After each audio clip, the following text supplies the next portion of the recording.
In today's business world, change is the only constant, and mastering transformation is the ultimate key to success. Welcome to Shift and Thrive. I'm your host, Natalie Nathanson. Each week, we'll bring you conversations with CEOs who delve into how they successfully drove critical change in their organization. This show is sponsored by Magnitude Consulting, bringing you the thinking power of a growth consultancy and the getting it done power of a full-service B2B marketing agency. Today's guest is someone I am very excited to bring to our listeners. He's a visionary technologist who has founded, led, and advised numerous ventures throughout his career. Before his current venture, he founded Rafay Systems, which was acquired by Akamai Technology in 2017. He's also led his current company to earn prestigious accolades, including being named one of America's best startup employers, winning the Tech Ascension Award, the Tech Trailblazers Container Award, and being named one of Gartner's Cool Vendors. He is the co-founder and CEO of Rafay Systems. Haseeb Budhani, welcome to the show. Thank you for having me, Natty. Good to see you again. You as well. And, given the ventures that you've led and the organizations that I believe you currently advise, I think it's fair to say that you're a serial startup guy.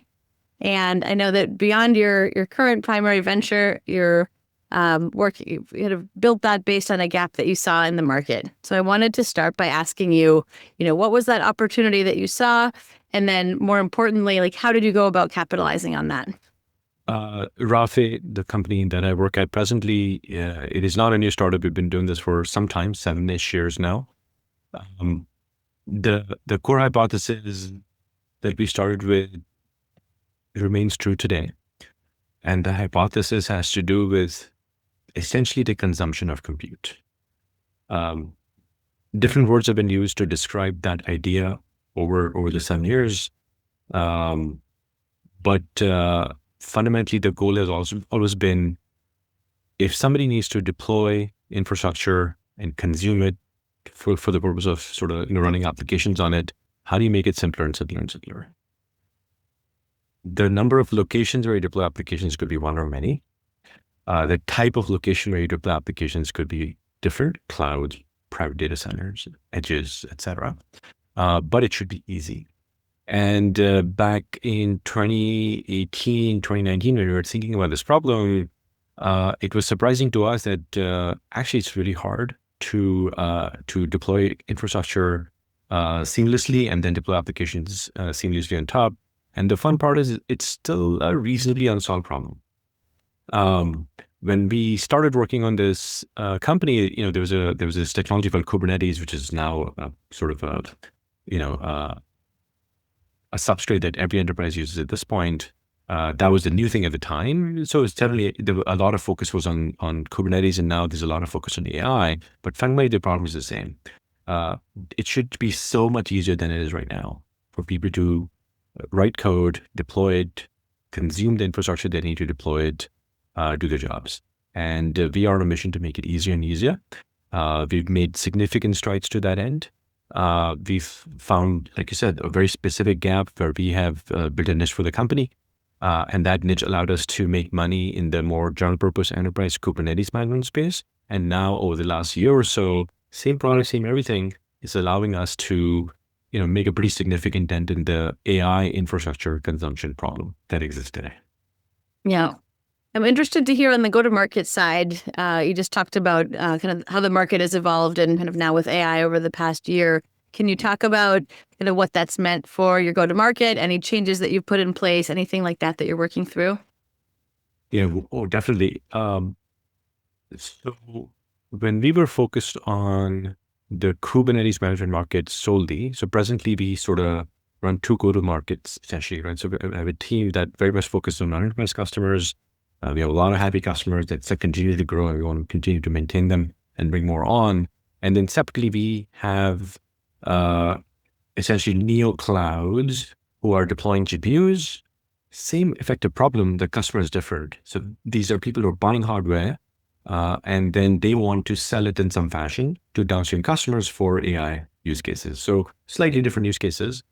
In the former, which is more traditional enterprise selling, the go-to-market remains the same. We have a very good sales organization and a CS organization that brings on new customers on the platform, and the CS team wows them and then enables them to actually consume more of our platform. But then on the AI side of the house, we've learned something new. This is a very new market. Customers are also early at this, right? They're also learning how to do this, right? When it's an early market and there's a lot of gaps in understanding for all of us, right? All of us are new to this. It's important if we can build partnerships that make it easy for the customer to pick a solution.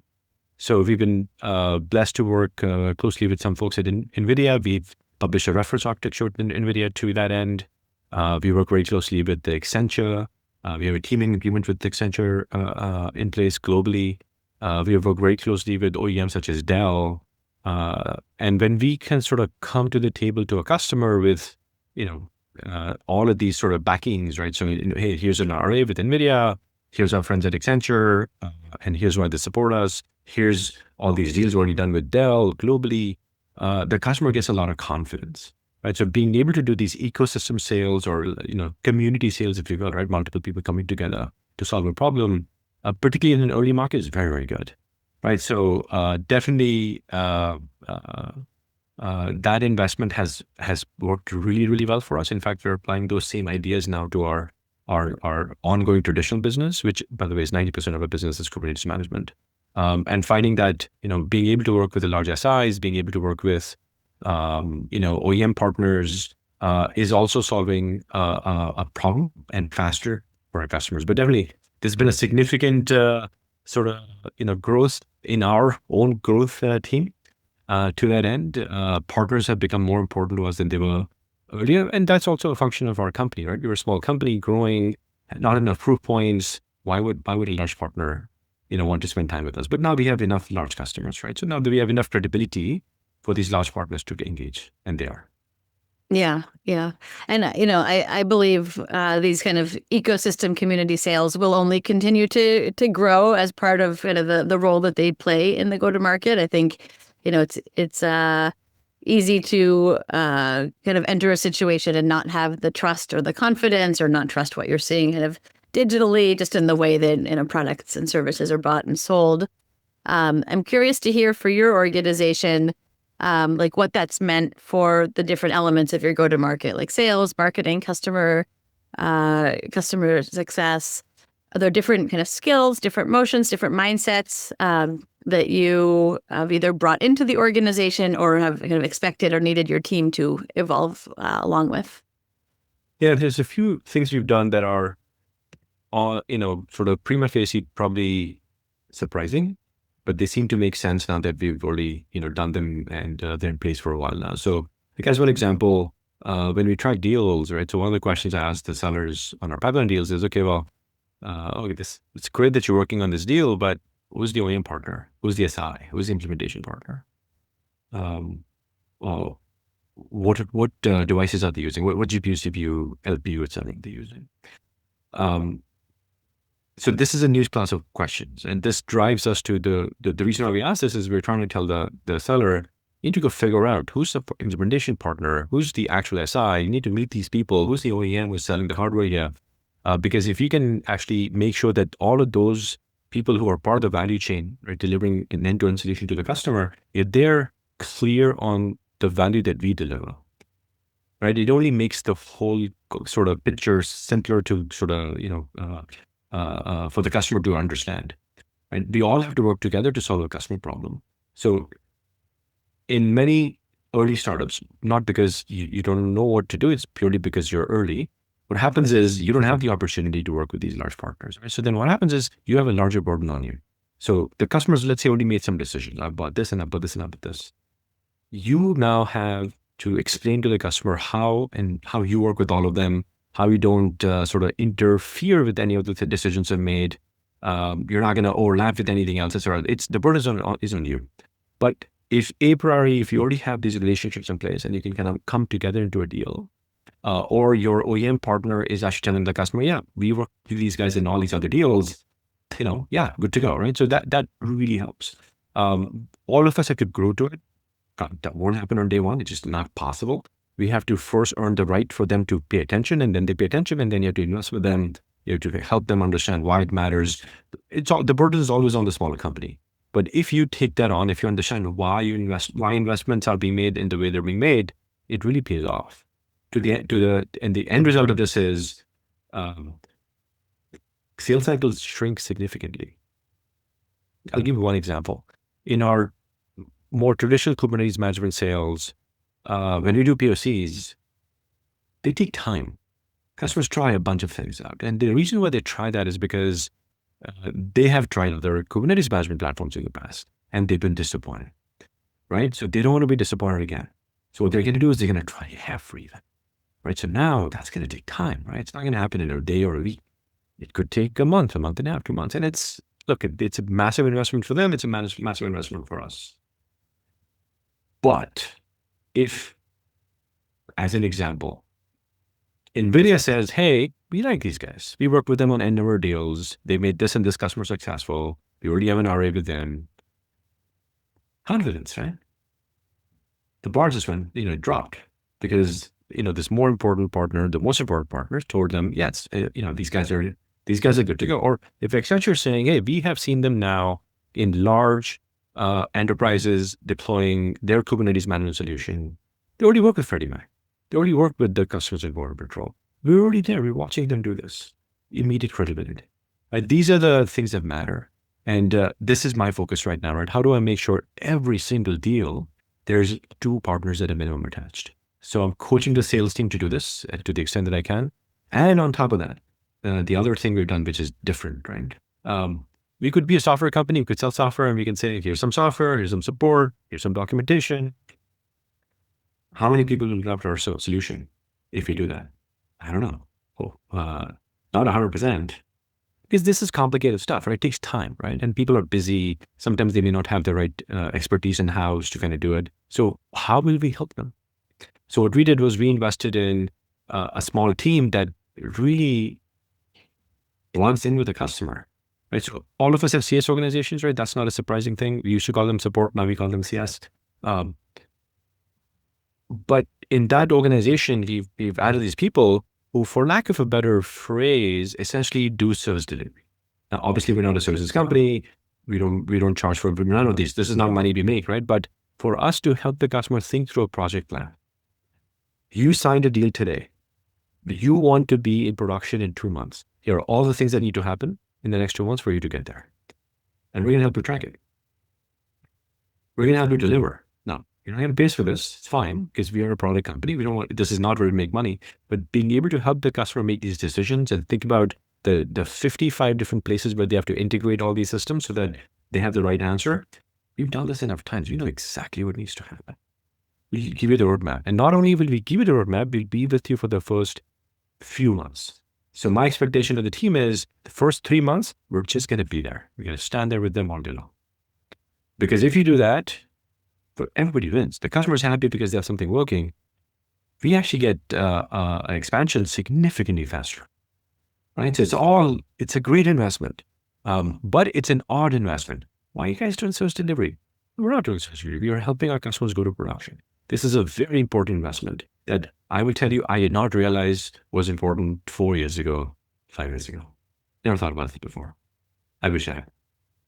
Yeah. It's very interesting. And as you were talking, I was thinking about an MBA classmate of mine that I was speaking to. He's in a kind of chief product officer kinds of roles in robotics. And he was talking about one of his big ahas was realizing they needed to do that kind of service delivery enablement. I think he used different terminology to remove the friction for how they were going to market. And I think anytime you have that kind of emerging market where you're, like you said earlier, you're learning with the customer, everyone's kind of going through this time together, the more consultative you can be, the more you're setting everybody up for success, right? Like a rising tide raises all boats kind of notion. And with that, one area I've been hearing more about recently is sales engineering as a growing discipline in importance. And I think maybe because of that educational part of the sale. Curious if that's something you kind of ascribe to, and if you have any thoughts on that. So at some point in our company, we decided to stop calling them SEs, sales engineers, and call them solution architects or sales architects. Um, and it's not just a name change for the purposes of naming changing the name. It's really, the function is really different now, right? So whether it's an enterprise who is looking to operate Azure Kubernetes across multiple regions, or it's an enterprise who just acquired 104 GPUs from NVIDIA and they're saying, okay, now what do we do? Both are real use cases. The reality is that we have to really invest the time with the customer to help them think through what happens next, right? I don't mean implementation, that comes later, right? But really, where do you go from here? What are your goals? How do you get there? And that's an architecture conversation. Like truly it's an architecture conversation. It's a consultative conversation. Here's how others do it.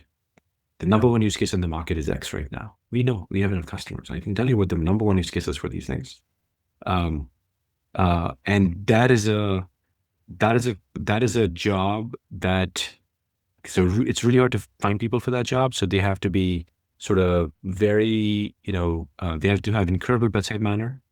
They have to be very technical. They have to be able to speak to super senior people. And one of the sort of innovations you've done here is we've sort of kind of taken a pyramid strategy here in that there's a few of our colleagues who are very, very good at that. These solution architects are very, very, very good at that. But then right behind them, we have another set of colleagues who are sort of solution engineers who, when the customer says, okay, I like it, I want to go deeper, they take the customer deeper. And then behind them, we have people who can actually get super hands-on. So we kind of built this organization in 3 layers. And they sort of, so the point of this is the number of people in each of these sort of sub-teams don't need to be equal. So the front end of this tip of the spear, that can be a few people, and the ones behind them, there's a few more, and the one behind them, a few more, right? So that model seems to be working really well, scaling really, really well, because we are able to find some really, really good talent, very technical people who are still early in their careers in terms of engaging with customers. By the way, as an aside, one of the things we've invested in is people who've been here long enough in the company, perhaps in quality assurance or operations, they have aspirations to do other things, right? Everybody wants to grow in their careers, right? It's only fair. So what we're telling them is, if you want to be a solution architect, because that's a really cool job, actually, you talk to customers, you're technical. Okay, here's a path. We're going to start you at the back end of this spear. And you're going to be the hands-on people, but working with customers. And then once you have enough experience, you do this. And once you have enough experience, you do the top or the front line work. And that is working really, really well. This is also an innovation that we had not thought about before. This happened because we couldn't find enough people. Necessity breeds innovation, right? Yeah, exactly, right? So necessity being the mother of invention. So we're like, okay, we can't find people. So what do we do? Well, those guys on the team, they are really good, right? Maybe they'll be interested in helping the customer. And then they started helping the customers. They said, you guys are sort of like SAs already. Why don't we make it official? And we'll backfill you, because backfilling is much easier, right? And we now have a system where our folks who've been here a while, they have the opportunity to pick. I want to go work on this now. I want to be the front end for this kind of an account, or I don't want to talk to a lot of people. I don't like talking. Not many of us don't like to talk all day long. It's fine, but I do want to be hands-on, and I want to play with a bunch of different customer accounts. All right, we have multiple options now, and that also leads to the longevity of the sort of the sort of the term of these engineers in our company. Right? They end up staying a lot longer because they see a path of growth, and they end up learning a lot. But at the same time, the company benefits, right? Because we need this. Without this, we cannot. It's very clear. If we don't have a way to get our customers to production with a lot of clarity, with a lot of if we are not helping them with the roadmap, they're not going to get there, which means we're not going to make more money. This is all for material, capitalistic, selfish reasons, but it's truly benefiting. Yeah, I really love hearing about that. I want to shift gears a bit, Haseeb, and ask you a bit more about you as a leader. Can you talk about your own leadership style how you describe it, and then, how has it evolved over the years? So I don't like doing one-on-ones with my direct reports. I don't find them to be useful. We talk enough all the time.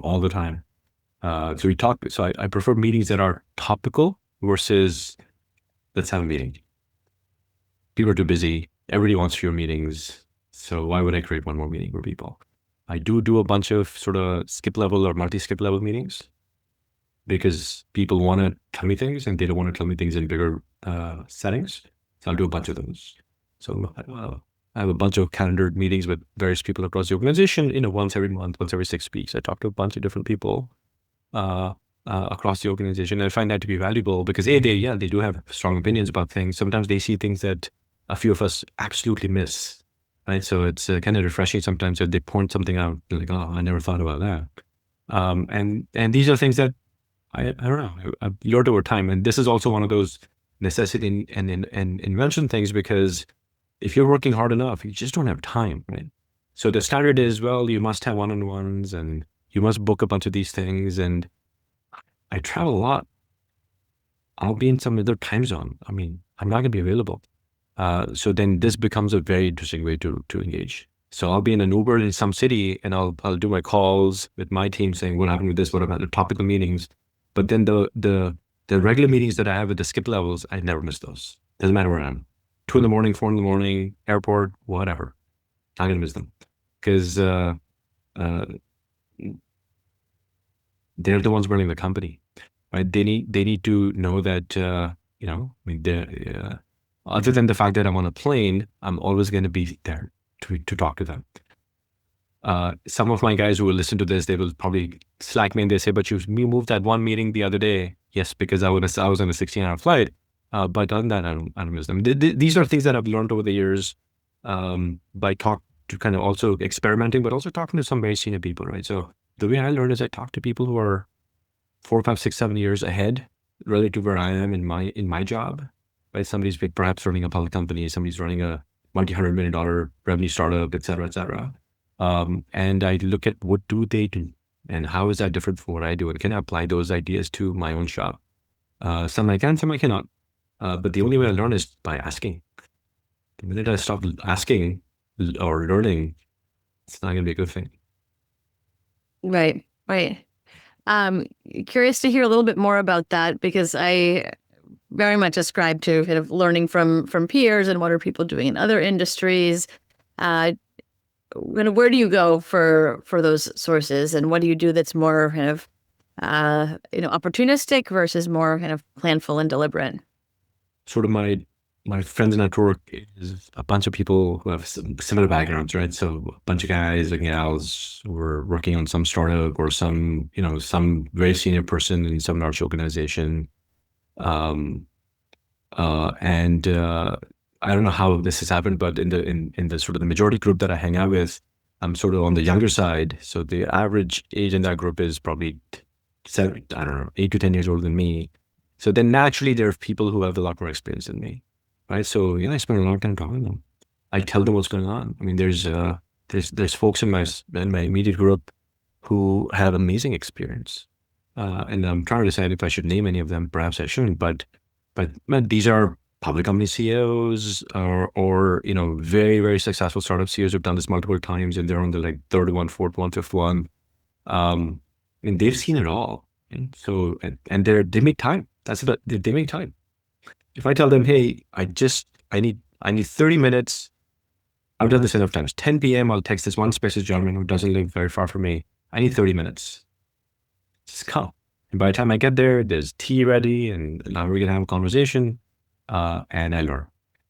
That's what I do. So I have a group of friends who are very, very successful, who I continue to learn from and share. Be very open with them about what's working and what's not, and then they give me very, very good advice. Similarly, my investors are very good, so I talk to them a lot. But look, the idea is it's not about friends or investors or anything. It's just whoever's willing to give you time. If you can take it, you take it, right? Why would you not learn? Why would you not, if there's an opportunity to do better, why would you not? There's 140 families who rely on this company to be successful. It better be successful, right? Because they're all not the people who work here. There's obviously they're here, but we forget about the fact that they all have families. They're all relying on this company to be successful. That's a significant burden. And if you think like that, then yeah, you're always willing to learn. You have no ego when you think like that. Yeah.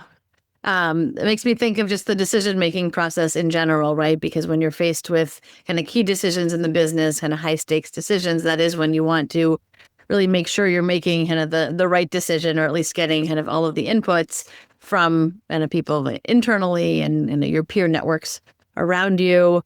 We've had a number of conversations around this lately, especially when it feels like the world ahead is very different from the one that we've experienced the last, 5, 10, 20 years. I'm curious to hear about your decision-making approach when it comes to key decisions. Is there anything to share about, how you go about that? And, at what point do you say, okay, enough input, like let me pull the trigger? I'll give you an example. Early last year, we had a sense that the market was shifting. It was going away from sort of Kubernetes aficionados buying solutions to more operations-oriented teams buying solutions, which means expectations are different. What they focus on is different.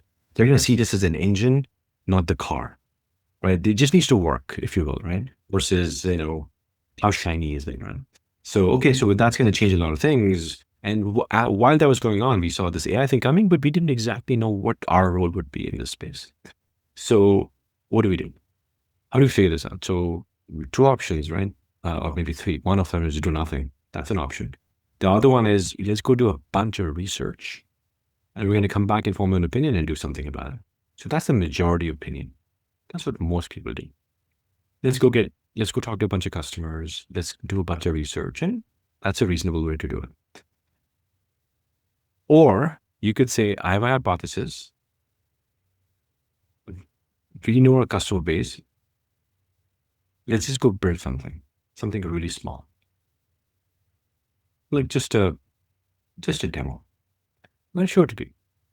But that's going to take people, right? So where are we going to get to people? We're going to hire any people.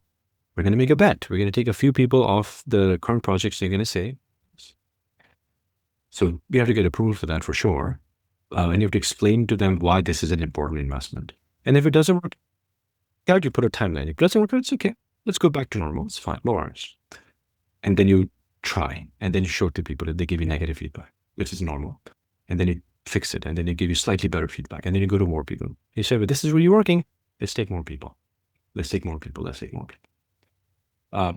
So this is how you start a company inside a company, right? This is how you do a startup inside a company. We did that last year. And it paid off. It really paid off. I think this is how everything should be.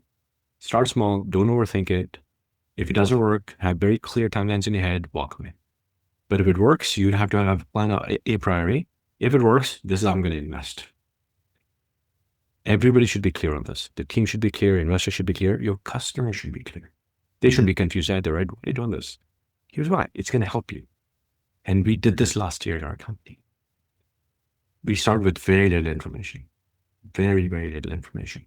But at some point, all of us, at least in startup land, we start businesses at some level, it's gut. We can argue, yeah, this data and Gartner said this. Gartner is a trailing indicator of things. It's not a leading indicator of anything. No, none of these companies are going to be leading indicators of anything. We all start things because we see a gap. You said this at the beginning of this conversation. You saw a gap, others didn't. But usually when you tell people here's a gap, they say, oh, no, there's no gap. I don't see anything. This is nothing. That's how startups start. If everybody saw it, what is the point of a startup? You saw something, go to gut, try it. It works. And if it doesn't work, no problem. Try something else. That's the beauty of our industry.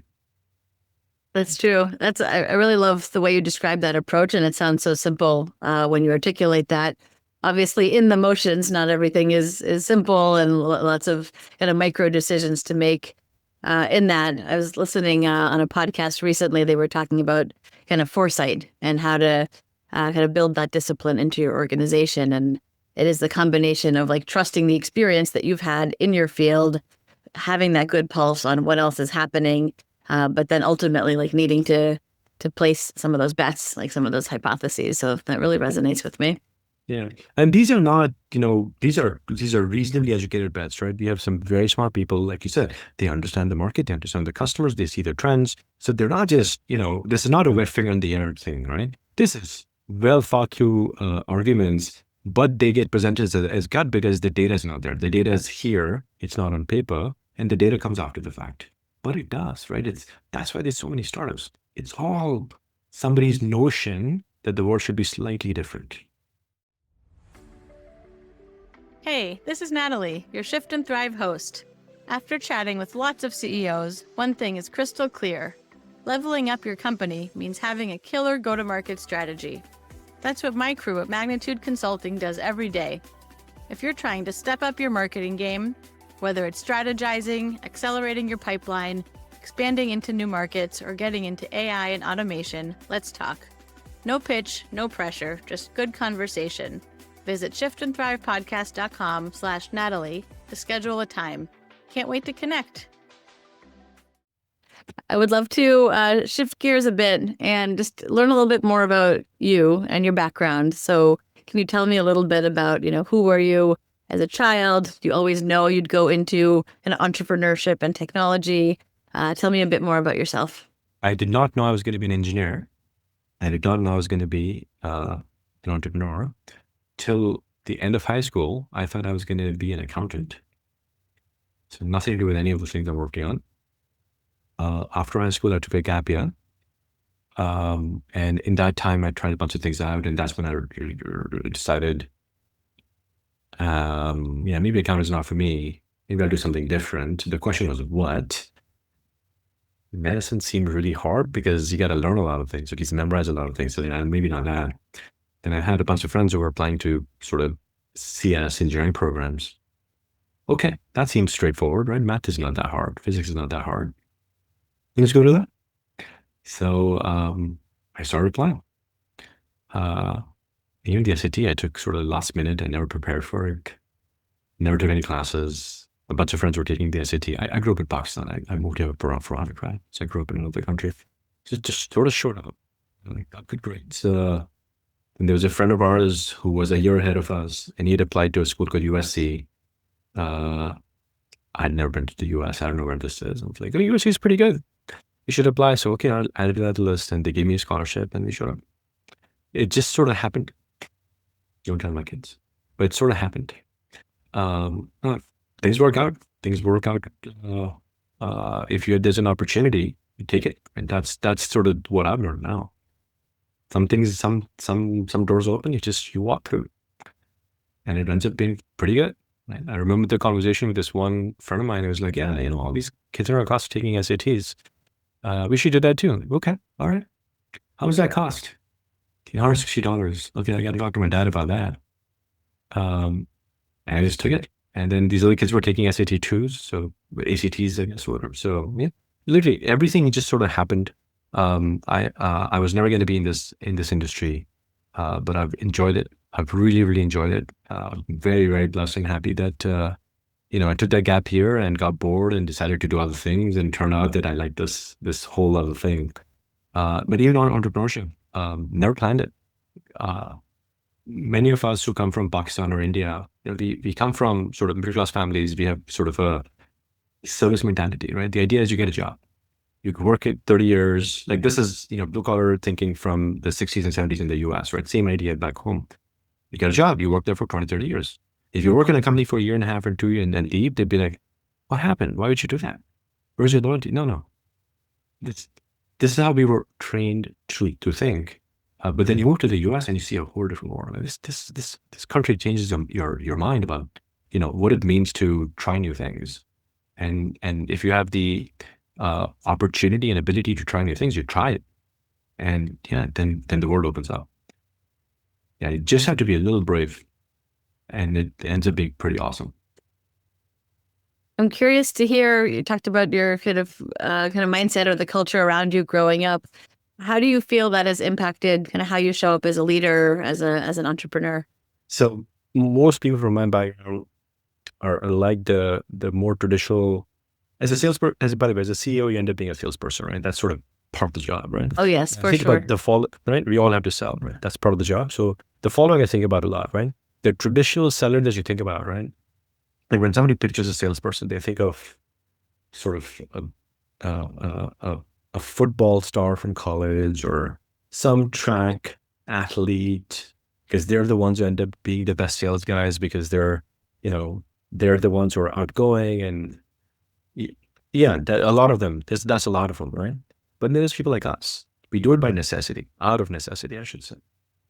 We end up in these jobs because we're good at something, and then usually these things are sort of thrust upon people like us.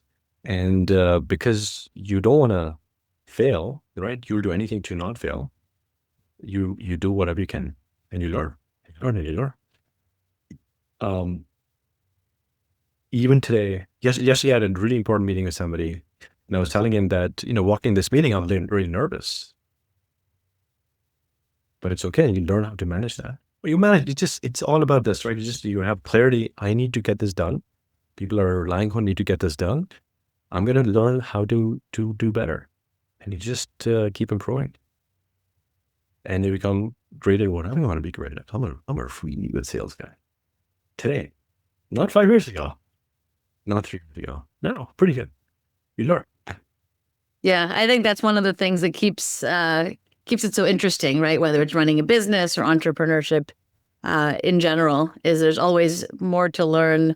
There's always new ways to need to evolve or want to evolve.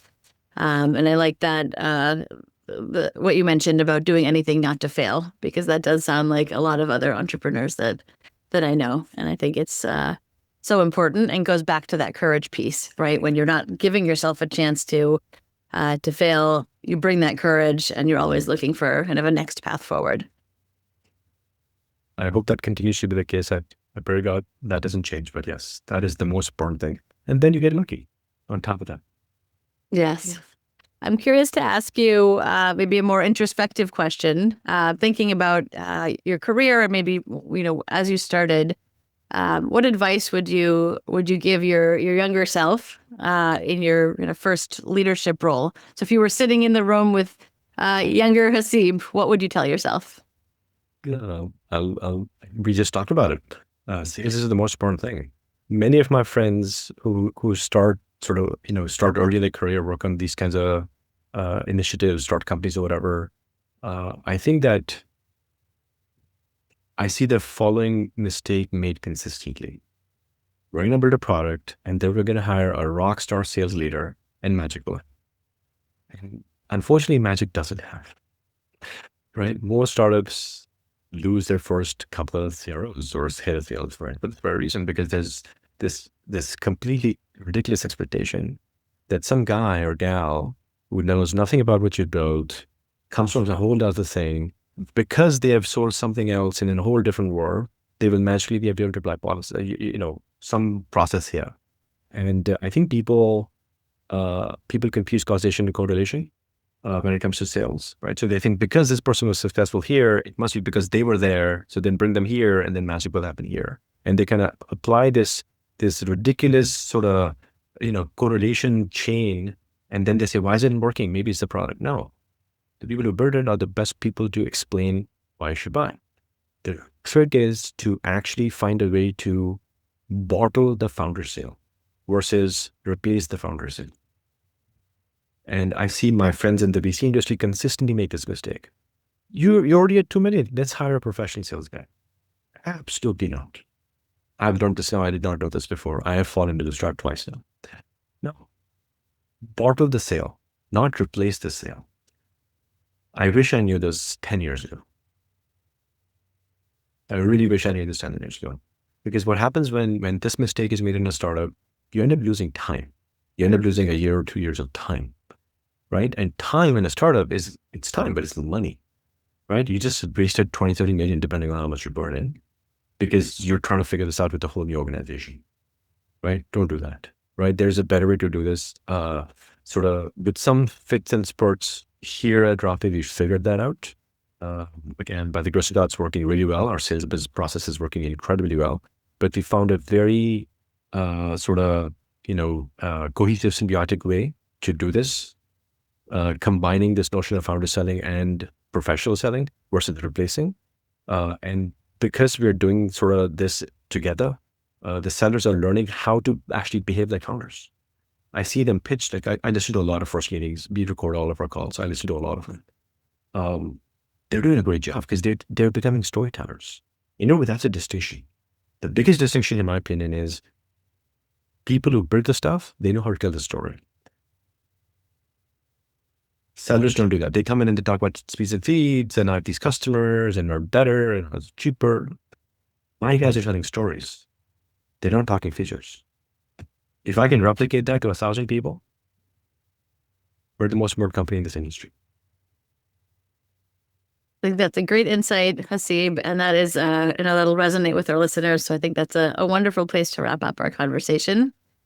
And as we do that, if listeners want to get in touch, what's the best way to reach you? LinkedIn is excellent. I'm on LinkedIn, Haseeb Budhani. My email is haseeb@rafay.co. I'd even check my spam folder. Find me anywhere. Happy to chat. Wonderful. Thank you so much. I really enjoyed this conversation. Thank you, Natalie. Good to see you again. I look forward to doing this again at some point. Thank you. That would be wonderful. And thank you, too, to everyone listening. I know I loved hearing so much of what Haseeb shared and the conversation that we just had around founder selling, evolving the organization, capitalizing on market opportunity, and decision-making. So if today's episode gave you any valuable insights, and I am sure that it did, please share this with someone. We know this sharing this kind of knowledge and experiences helps all of us drive successful transformation in our organization and ourselves. So thank you again, Haseeb. And this has been another wonderful conversation on Shift and Thrive. I'll see you all next time. That's a wrap for this week's episode. For show notes and more, visit shiftandthrivepodcast.com. A special thank you to our sponsor, Magnitude Consulting, bringing you the thinking power of a growth consultancy and the getting it done power of a full-service marketing agency to help B2B companies fuel their growth. For more information on Magnitude and to get your complimentary transformation readiness assessment, visit magnitudeconsulting.com/getready. Thank you so much for listening. We'll see you next week.